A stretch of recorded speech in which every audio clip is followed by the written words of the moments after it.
Friends, home cook ಚಾನಲ್ಗೆ ಸ್ವಾಗತ. Friends, ಇವತ್ತು ಬೆಳಗಿನ ಬ್ರೇಕ್ಫಾಸ್ಟಿಗೆ ಏನು ಪ್ರಿಪೇರ್ ಮಾಡಿ ಇಡಲಿಲ್ಲ ಅಂದರೆ ಇಮಿಡಿಯೇಟ್ ಆಗಿ ಮಾಡ್ಕೊಳ್ಳುವಂಥ ರಾಗಿ ದೋಸೆ ತುಂಬ ಹೆಲ್ದಿಯಾಗಿರುತ್ತೆ. ಹಾಗೆಯೇ ತುಂಬ ರುಚಿನೂ ಕೂಡ ಸುಲಭವಾಗಿ ಮಾಡ್ಕೊಳ್ಬೋದು. ನೋಡಿ, ಮೊದಲಿಗೆ ಒಂದು ಬೌಲಲ್ಲಿ 2 ಕಪ್ಪಷ್ಟು ರಾಗಿ ಹಿಟ್ಟನ್ನು ಹಾಕೋತಾ ಇದ್ದೀನಿ. ಒಂದು ಮೆಜರ್ಮೆಂಟ್ ಕಪ್ಪನ್ನು ತೆಗೆದುಕೊಳ್ಬೇಕು, ಯಾವುದೇ ಕಟೋರಿ ಆದರೂ ಆಗುತ್ತೆ. ಅದರಲ್ಲಿ 2 ಕಪ್ಪಷ್ಟು ರಾಗಿ ಹಿಟ್ಟನ್ನು ಹಾಕ್ಕೊಂಡು ಆನಂತರ ಅದಕ್ಕೆ 1 ಕಪ್ಪಷ್ಟು ರವೆಯನ್ನು ಹಾಕಬೇಕು. ಇದು ಸಾಮಾನ್ಯವಾಗಿ ಉಪ್ಪಿಟ್ಟು ಮಾಡುವಂಥ ರವೆ ಅಥವಾ ಚಿರೋಟಿ ರವೆ ಇದ್ದರೆ ಅದನ್ನು ಸಹ ಹಾಕ್ಕೊಳ್ಬೋದು. ನೋಡಿ, ಎಷ್ಟು ರಾಗಿ ಹಿಟ್ಟನ್ನು ಹಾಕ್ಕೊತೀವಿ ಅದರ ಅರ್ಧದಷ್ಟು ರವೆಯನ್ನು ಹಾಕ್ಕೊಳ್ಳೇಬೇಕು, ಇಲ್ಲಾಂದರೆ ದೋಸೆ ಸರಿಯಾಗಿ ಬರೋದಿಲ್ಲ, ಅದು ತವದಿಂದ ಏಳೋದೇ ಇಲ್ಲ. ಈಗ ಇದಕ್ಕೆ ನಾನು ಸುಮಾರು 3 ಕಪ್ಪಷ್ಟು ನೀರನ್ನು ಹಾಕಿ ತೆಳ್ಳಗೆ ಕಲಿಸ್ತಾ ಇದ್ದೀನಿ.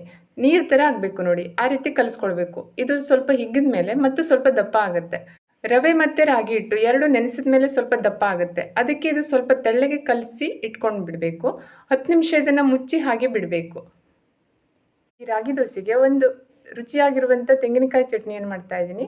ಒಂದು ಫ್ರೈ ಪ್ಯಾನಲ್ಲಿ 1 ಟೇಬಲ್ ಸ್ಪೂನ್ ಎಣ್ಣೆ ಹಾಕಿದ್ದೇನೆ. ಅದಕ್ಕೆ 2 ಹಸಿಮೆಣಸಿನಕಾಯಿ, ಹಾಗೆಯೇ ಒಂದು ಚಿಕ್ಕ ಈರುಳ್ಳಿಯಲ್ಲಿ ಅರ್ಧ ಭಾಗ, ಒಂದು 4 ಬೆಳ್ಳುಳ್ಳಿ ಹೆಸಳು, ಒಂದು ಚಿಕ್ಕ ಶುಂಠಿ ಅಷ್ಟನ್ನು ಹಾಕಿ ಸ್ವಲ್ಪ ಫ್ರೈ ಮಾಡ್ಕೊಳ್ಬೇಕು. ಇದು ಸ್ವಲ್ಪ ಈರುಳ್ಳಿ ಕಲರ್ ಚೇಂಜ್ ಆಗಬೇಕು, ಅಲ್ಲಿ ತನಕ ಫ್ರೈ ಮಾಡಿಕೊಂಡ್ರೆ ಸಾಕು. ನೋಡಿ, ಈರುಳ್ಳಿ ಮತ್ತು ಹಸಿಮೆಣಸಿನಕಾಯಿ ಎಲ್ಲ ಚೆನ್ನಾಗಿ ಫ್ರೈ ಆಗಿದೆ. ಇಷ್ಟಾದರೆ ಸಾಕು. ಫ್ಲೇಮನ್ನು ಆಫ್ ಮಾಡಿ ಅದು ತಣ್ಣಗಾದ್ಮೇಲೆ ಅದನ್ನೊಂದು ಮಿಕ್ಸರ್ ಜಾರಲ್ಲಿ ಹಾಕ್ಕೊಳ್ಬೇಕು. ಅದಕ್ಕೆ ಸುಮಾರು 1 ಕಪ್ಪಷ್ಟು ತೆಂಗಿನಕಾಯಿ ತುರಿಯನ್ನು ಹಾಕ್ತಾಯಿದ್ದೀನಿ. ಇದು ಫ್ರೆಶ್ ತೆಂಗಿನಕಾಯಿ ತುರಿ ಅಥವಾ ಒಣಗೊಬ್ಬರಿ ಇದ್ದರೆ ಅದನ್ನು ಹಾಕೋಬೋದು. ಆದರೆ ಫ್ರೆಶ್ ತೆಂಗಿನಕಾಯಿ ತುರಿಯಲ್ಲಿ ಚಟ್ನಿ ತುಂಬಾ ಟೇಸ್ಟ್ ಆಗುತ್ತೆ. ಅದಕ್ಕೆ 2 ಬೀಜದಷ್ಟು ಹುಣಸೆ ಹಣ್ಣು, ರುಚಿಗೆ ತಕ್ಕಷ್ಟು ಉಪ್ಪನ್ನು ಹಾಕಿ ಗ್ರೈಂಡ್ ಮಾಡ್ಕೊಳ್ಳಿಕ್ಕೆ ಎಷ್ಟು ನೀರು ಬೇಕೋ ಅಷ್ಟು ನೀರನ್ನು ಹಾಕಿ ಸ್ಮೂತಾಗಿ ಗ್ರೈಂಡ್ ಮಾಡ್ಕೊಳ್ಬೇಕು. ನೋಡಿ, ಚಟ್ನಿಯನ್ನು ಗ್ರೈಂಡ್ ಮಾಡ್ಕೊಂಡಿದ್ದಾಯಿತು. ಈಗ ಅದಕ್ಕೆ ಒಂದು ಒಗ್ಗರಣೆಯನ್ನು ಹಾಕಬೇಕು. ಒಗ್ಗರಣೆಗೆ 1 ಟೇಬಲ್ ಸ್ಪೂನ್ ಎಣ್ಣೆಯನ್ನು ಕಾಯ್ಲಿಕ್ಕೆ ಇಟ್ಟಿದ್ದೇನೆ. ಎಣ್ಣೆ ಕಾದ್ಮೇಲೆ ಅರ್ಧ ಟೇಬಲ್ ಸ್ಪೂನ್ ಸಾಸಿವೆ, ಸ್ವಲ್ಪ ಕರಿಬೇವಿನೆಲೆ, ಹಾಗೆಯೇ ಒಣಮೆಣಸಿನಕಾಯಿ, ಸ್ವಲ್ಪ ಇಂಗನ್ನು ಹಾಕಿ ಈ ಒಗ್ಗರಣೆಯನ್ನು ಚಟ್ನಿಗೆ ಹಾಕಿ ಮುಚ್ಚಿಬಿಡಬೇಕು. ದೋಸೆಗೆ ಚಟ್ನಿ ರೆಡಿ ಆಯಿತು. ನೋಡಿ, ಇಲ್ಲಿ 1 ಹಿಡಿಯಷ್ಟು ಕೊತ್ತಂಬರಿ ಸೊಪ್ಪು, ಒಂದು ಅರ್ಧ ಇಂಚಷ್ಟು ಶುಂಠಿ, ಹಾಗೆಯೇ 3 ಹಸಿಮೆಣಸಿನಕಾಯಿ, 2 ಮೀಡಿಯಂ ಗಾತ್ರದ ಈರುಳ್ಳಿ, ಇವಿಷ್ಟನ್ನು ಸಣ್ಣಕ್ಕೆ ಕಟ್ ಮಾಡ್ಕೋಬೇಕು. ಈರುಳ್ಳಿಯನ್ನು ಆದಷ್ಟು ಚಿಕ್ಕದಾಗಿ ಕಟ್ ಮಾಡಿ. ಇದರ ಜೊತೆಗೆ ಕ್ಯಾರೆಟ್ ಏನಾದರೂ ಇದ್ದರೆ ಅದನ್ನು ಚಿಕ್ಕದಾಗಿ ತುರಿದ್ಬಿಟ್ಟು ಹಾಕ್ಕೋಬೋದು. ನೋಡಿ, ಇವನ್ನೆಲ್ಲ ಸರಿಯಾಗಿ ಕಟ್ ಮಾಡಿ ಹಾಕೋದ್ರಿಂದ ದೋಸೆ ತುಂಬಾ ರುಚಿಯಾಗುತ್ತೆ, ಹಾಗೆಯೇ ಒಳ್ಳೆ ಪರಿಮಳ ಬರುತ್ತೆ. ನೋಡಿ, ದೋಸೆ ಹಿಟ್ಟನ್ನೇನು ಮಿಕ್ಸ್ ಮಾಡಿಟ್ಟು ಸುಮಾರು ಒಂದು 10 ರಿಂದ 15 ನಿಮಿಷ ಆಗಿದೆ. ಎಷ್ಟು ದಪ್ಪ ಆಗಿದೆ ನೋಡಿ.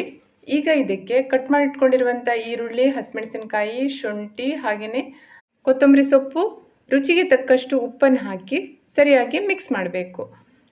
ನೋಡಿ, ಈ ದೋಸೆ ಹಿಟ್ಟನ್ನು ಸ್ವಲ್ಪ ತೆಳ್ಳಗೆ ಮಾಡ್ಕೋಬೇಕು. ತುಂಬ ದಪ್ಪ ಇರೋದ್ರಿಂದ ಇದಕ್ಕೆ ನಾನು ಈಗ ನೀರನ್ನು ಹಾಕ್ತಾ ಇದ್ದೀನಿ. ದೋಸೆ ದಪ್ಪ ಬೇಕು ಅಂದರೆ ಬ್ಯಾಟರಿಗೆ ನೀರನ್ನು ಹಾಕೋ ಅವಶ್ಯಕತೆ ಇಲ್ಲ. ದೋಸೆ ತೆಳ್ಳಗೆ ಮಾಡ್ಕೊಳ್ಬೇಕು ಅಂದರೆ ನೀರನ್ನು ಹಾಕಬೇಕಾಗತ್ತೆ. ನಾನಿಲ್ಲಿ ತೆಳ್ಳಗೆ ಮಾಡ್ತಾ ಇರೋದ್ರಿಂದ ಇದನ್ನು ನೀರು ದೋಸೆ ಹದಕ್ಕೆ ಇಟ್ಕೋತಾ ಇದ್ದೀನಿ. ನೋಡಿ, ರಾಗಿ ದೋಸೆ ಬ್ಯಾಟರ್ ರೆಡಿ ಆಯಿತು. ಈಗ ಇದನ್ನು ದೋಸೆ ಮಾಡ್ಕೊಳ್ಳೋಣ. ದೋಸೆಯನ್ನು ನಾನು ನಾನ್ ಸ್ಟಿಕ್ ತವದಲ್ಲಿ ಮಾಡ್ತಾ ಇದ್ದೀನಿ. ತವ ಗರಂ ಆಗಿದೆ. ಅದ್ರ ಮೇಲೆ ನೋಡಿ, ಈ ರೀತಿ ತೆಳ್ಳಗೆ ಹಾಕಬೇಕು. ಹೀಗೆ ಹಾಕೋದ್ರಿಂದ ದೋಸೆ ತುಂಬಾ ರುಚಿಯಾಗುತ್ತೆ, ಹಾಗೆಯೇ ತೆಳ್ಳಗೆ ಜಾಲಿ ಥರ ಬರುತ್ತೆ. ಇದನ್ನು ಹಾಕಿ ಮುಚ್ಚಿಬಿಡಬೇಕು. ಗ್ಯಾಸ್ ಫ್ಲೇಮನ್ನು ಮೀಡಿಯಮಲ್ಲಿಟ್ಟು ಒಂದು ಸೈಡ್ ಕರೆಕ್ಟಾಗಿ ಬೇಯಿಸಿಬಿಡಬೇಕು. ನೋಡಿ, ಈ ಕಲರ್ ಚೇಂಜ್ ಆಗಿದೆ. ಆನಂತರ ಮುಚ್ಚನ್ನು ತೆಗೆದು ಇದಕ್ಕೆ ತುಪ್ಪ ಅಥವಾ ಎಣ್ಣೆಯನ್ನು ಸೋರ್ಕೊಳ್ಬೇಕು. ಯಾವುದಿಷ್ಟನೋ ಅದನ್ನು ಹಾಕೋಬೋದು. ತುಪ್ಪ ಹಾಕ್ಕೊಂಡ್ರೆ ತುಂಬಾ ರುಚಿಯಾಗಿ ಬರುತ್ತೆ. ದೋಸೆ ತುಂಬಾ ಕ್ರಿಸ್ಪಿಯಾಗಿ ಬೇಕು ಅಂದರೆ ಇದನ್ನು ಉಲ್ಟಾ ಹಾಕಿಬಿಟ್ಟು 1 ನಿಮಿಷ ಮತ್ತೆ ಇದನ್ನು ಮೀಡಿಯಂ ಫ್ಲೇಮಲ್ಲಿ ಬೇಯಕ್ಕೆ ಬಿಡಬೇಕು. ನಾನಿಲ್ಲಿ ಇದನ್ನು ಒಂದೇ ಸೈಡ್ ಕ್ರಿಸ್ಪಿಯಾಗಿ ಮಾಡ್ತಾ ಇದ್ದೀನಿ, ಇನ್ನೊಂದು ಸೈಡು ಸ್ಮೂತಾಗಿ ಇಟ್ಕೊಳ್ತಾ ಇದ್ದೀನಿ. ಹಾಗೆ ಇದನ್ನು ತೆಗಿತಾ ಇದ್ದೀನಿ. ನೋಡಿ, ಇನ್ನೊಂದು ದೋಸೆಯನ್ನು ಮಾಡಿ ಕಾಣಿಸ್ತಾ ಇದ್ದೀನಿ. ತವ ತುಂಬಾ ಗರಂ ಆಗಬೇಕು, ಹೈ ಫ್ಲೇಮಲ್ಲಿ ಇಟ್ಕೋಬೇಕು. ಈ ರೀತಿ ತೆಳ್ಳಗೆ ಹಾಕಬೇಕು. ಆನಂತರ ಇದನ್ನು ಮುಚ್ಚಿಬಿಡಬೇಕು. ಗ್ಯಾಸ್ ಫ್ಲೇಮನ್ನು ಮೀಡಿಯಮಲ್ಲಿಟ್ಟು ಬೇಯಕ್ಕೆ ಬಿಡಬೇಕು. ನಾನ್ ಸ್ಟಿಕ್ ತವ ಯೂಸ್ ಮಾಡಲ್ಲ ಅಂತ ಅಂದರೆ ಕಾವಲಿ ಇರುತ್ತಲ್ಲ ದೋಸೆ ಮಾಡುವಂಥದ್ದು, ಅದರಲ್ಲಿ ಮಾಡ್ಕೊಳ್ಳಿಕ್ಕಾಗತ್ತೆ. ಆದರೆ ಹಿಟ್ಟನ್ನು ಸ್ವಲ್ಪ ದಪ್ಪವಾಗಿ ಇಟ್ಕೊಳ್ಬೇಕಾಗತ್ತೆ. ಹಾಗೆ ದೋಸೆ ಕೂಡ ಸ್ವಲ್ಪ ದಪ್ಪಾಗಿ ಬರುತ್ತೆ. ಬಟ್ ನಾನ್ ಸ್ಟಿಕ್ ತವದಲ್ಲಿ ತೆಳ್ಳಗೆ ಮಾಡ್ಕೊಳ್ಳಿಕ್ಕಾಗತ್ತೆ. ನೋಡಿ, ತುಂಬಾ ರುಚಿಯಾಗಿರುವಂಥ ಹಾಗೆ ಘಮ ಅನ್ನೋ ಹೆಲ್ದಿ ಆಗಿರುವಂಥ ರಾಗಿ ದೋಸೆ ರೆಡಿಯಾಗಿದೆ. ಇದನ್ನು ತೆಂಗಿನಕಾಯಿ ಚಟ್ನಿ ಜೊತೆ ತಿನ್ನೋಕ್ಕಂತೂ ಸಖತ್ ಚೆನ್ನಾಗಿರುತ್ತೆ. ನೀವು ಸಹ ಒಂದ್ಸಲ ಇದೇ ರೀತಿ ರಾಗಿ ದೋಸೆಯನ್ನು ಮಾಡಿ ನೋಡಿ, ಮತ್ತೆ ಪುನಃ ಮಾಡ್ಕೊತೀರಾ. ಎಲ್ಲರಿಗೂ ಇಷ್ಟ ಆಗುತ್ತೆ, ಅಷ್ಟಂತೂ ಗ್ಯಾರಂಟಿ. ಹಾಗೆಯೇ ರೆಸಿಪಿ ಇಷ್ಟ ಆದರೆ ಶೇರ್ ಮಾಡಿ, ಲೈಕ್ ಮಾಡಿ, ಹಾಗೆಯೇ ಚಾನಲ್ಗೆ ಸಬ್ಸ್ಕ್ರೈಬ್ ಆಗಿ. ಇನ್ನೊಂದು ರುಚಿಯಾದ ರೆಸಿಪಿಯೊಂದಿಗೆ ಮತ್ತೆ ಭೇಟಿಯಾಗೋಣ. Thank you.